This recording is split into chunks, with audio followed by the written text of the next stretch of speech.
بيبدأ فيلمنا بمجموعة من الطيارات الأمريكية واللي بتكون في طريقها للهجوم على جزيرة يابانية وتدميرها، وبيظهر معانا الجندليوي وزميله سامبوريني، وبيكون الجندليوي هو المسؤول عن إطلاق الصواريخ. لكن فجأة بيجي صاروخ مضاد وبيضرب الطيارة اللي هم راكبين فيها، لكن بالرغم من ده بينجح ليو في إنه يطلق الصواريخ وبينفذ المهمة بكل براعة. لكن لسوء الحظ الطيارة بتتأثر بالضربات اللي جت فيها، وبالرغم من ده الطيار فيلي بيقدر إن هو ينزلها بسلام، وده طبعا بسبب مهاراته الاستثنائية في القيادة. وبعدها بنرجع فلاش باك لورا أيام طفولة لوي واللي كان طفل شقي جدا، لكن في يوم وهو بيجري قدام أخوه الكبير بيلاحظ إن هو مميز وسريع وإنه ممكن ينضم لفرقة جري المدرسة، فبيقرر يعرفه بموهبته ويزرع جواه حبها، وبيبدأ يمرنه أول يوم وبيكون ماشي جنبه بالعجلة. لكن لوي ما بيكونش مقتنع باللي بيقوله أخوه، لكن أخوه بيقوله إن هو لو فضل على الحال اللي هو ماشي فيه نهايته هيكون متسكع في الشارع،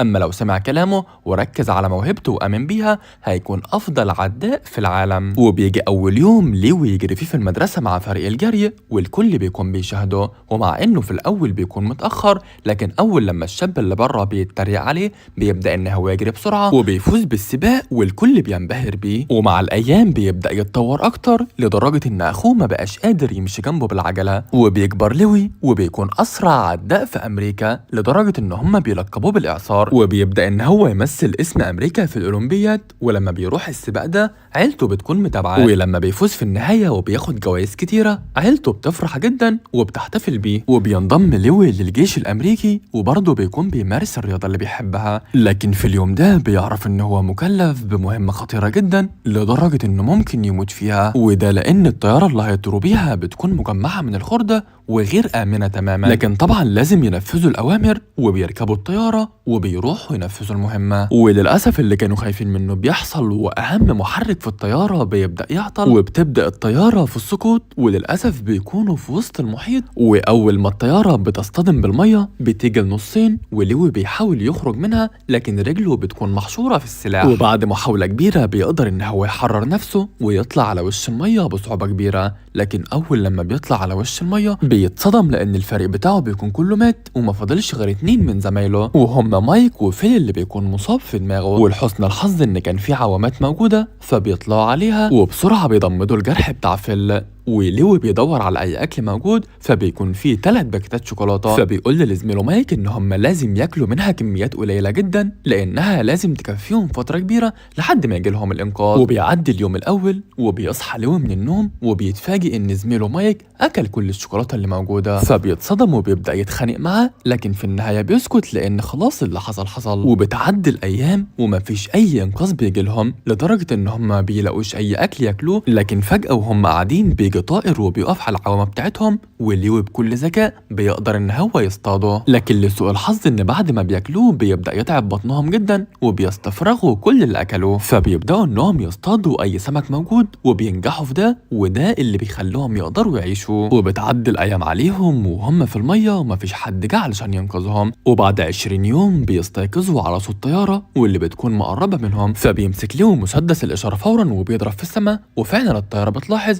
وبتبدأ تقرب منهم، لكن بيحصل عكس اللي هم عاوزينه والطيارة بتطلع من الأعداء وبتطلق عليهم الرصاص، لكن بينزلوا المياه فورا علشان يحتموا من الرصاص وبينجوا بأعجوبة من نيران الطائرة دي. وفي اليوم ال35 مايك بيتعب جدا وما بيكونش قادر يستحمل، فبيقول لهم ان هو خلاص بيموت، وفعلا بيموت في نفس اليوم وبيودعوه وبيرموا في المياه. وبعد موت مايك فيل ولوي بيفقدوا الأمل تماما، وبيستمر الأيام تعدي عليهم لحد لما بيوصلوا لليوم ال45 وهم في قلب المحيط. وفي صباح اليوم ال46 بتيجي مركب وبتبدأ ان هي تاخدهم من المياه، ولسوء الحظ ان هي بتكون مركب الاعداء برضه، وبتكون مركب كل اللي عليها يابانيين، وبياخدوا فيل ومايك وبيرموهم في السجن وبيسيبوهم لمدة يومين لدرجة ان هم بيرهقوا تماما. لكن في اليوم الثالث بيجي العسكري الياباني وبياخد لوي وبيوديه للقائد علشان يستجوبه ويسأله عن اسرار الجيش بتاعتهم، لكن بيقول له ان هو ما يعرفش اي حاجة تماما، فبيطلب منه ان يرسم له طريق القنابل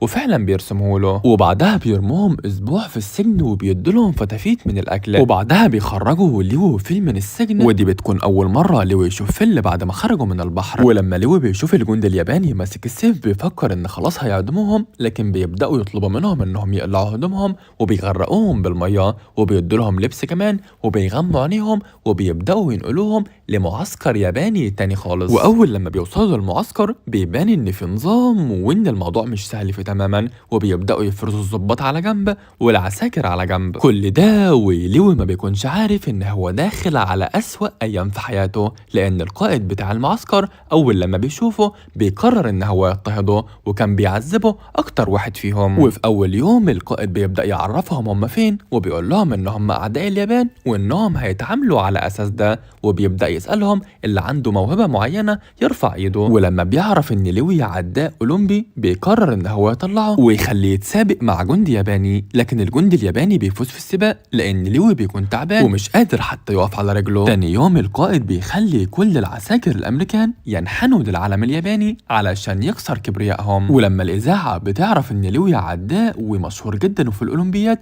بيقرروا إنهم يجوا ياخدوه ويصوروا معاه في الإذاعة. ولما بيروح بيقولوا له أنت ممكن تبعت رسالة لأهلك تقول لهم إنك مش ميت، وفعلا لوي بيبدأ يبعت رسالة لأهله وبيطمنهم عليه. وأول لما بيسمعوا الرسالة بيبكوا جدا وبيحزنوا عليه وبيعرضوا عليه إنهم هيخرجوه من المعتقل اللي هو فيه ويقعدوه في مكان وياكل أكل كويس، لكن يقول كلام وحش عن بلده، لكن بيرفض تماما وبيقرر إن هو يرجع. ولما القائد بيعرف إن هو عمل كده بيقرر يعاقبه وبيطلب من كل الجنود والأسرى زمايله إن هم يلكموا في وشه، لكن أول جندي بيبدأ إن هو يرفض، لكن لما بيلاقي رفض بيجيب واحد منهم وبيقول لهم إن هم لو رفضوا هيقتلوه، فبيطلب لوي منهم إن هم يضربوه علشان زميله ده ما يتقتلش. وبيعدي اليوم ولوي بيكون تعبان جدا. وتاني يوم بتكون في مسرحية والقائد بيروح يقعد جنب لوي وبيقول له إن هو عنده خبر صار ليه إن هو اترقى وهيسيب المعسكر تماما. وفعلا تاني يوم بتيجي عربية علشان تنقل القائد من مكانه للمكان الجديد، وبعد ما القائد يمشي بأسبوع بتبدأ طيارات تهجم على المعتقل اللي هم موجودين فيه، وبيجي أمر فورا بنقل الأسرى علشان محدش من الأعداء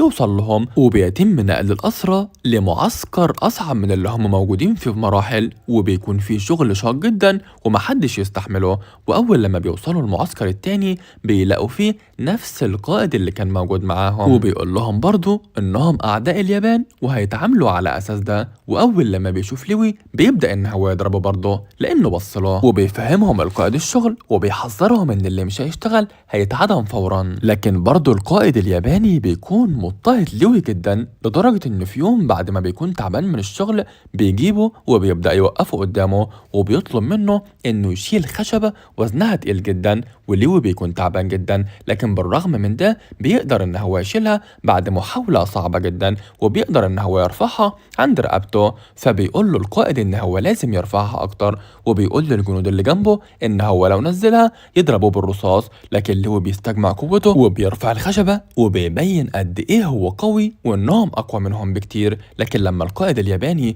بيشوفه قوي جدا وعنده إصرار بيتعصب وبيبدأ إن هو يغل منه وبيقرب منه وبيبدأ إن هو يضربه لأنه أهانه قدام كل الموجودين، وبيعرف في الوقت ده إن أعداؤه أقوياء جدا ومن المستحيل هزيمتهم لو كانوا كلهم في نفس عزيمة وإصرار لوي. وبعد أيام من العمل الشاق في معسكر الفحم ده بيجي القائد وبيقول لهم إنهم مدعوين للاستحمام في النهر الياباني المقدس، فبيفكروا إن دي النهاية وإنهم خلاص هيموتوا. لكن أول لما بيروحوا في النهر بيشوفوا طيارة بلادهم بتطير من فوقهم، فبيعرفوا إن الحرب انتهت وإن خلاص تم الإفراج عنهم وهيرجعوا لموطنهم، وكلهم بيحتفلوا جدا بده وبيفرحوا جدا. وبتبدأ الطيارات ترمع لهم المؤن واللبس النظيف والجديد علشان يرجعوا فيه، وبيرجع لوي لموطنه وبيلاقي أمه وإخواته وأخوه الكبير في استقباله، وأول لما بيشوفوه بياخدوه بالأحضان. وبتنتهي قصة بطل من أعظم الأبطال اللي ممكن تشوفها. ولو أنت وصلت لحد هنا أتمنى الفيلم يكون عجبك، ويا ريت ما تنسانيش بلايك وسبسكرايب وكومنت برأيك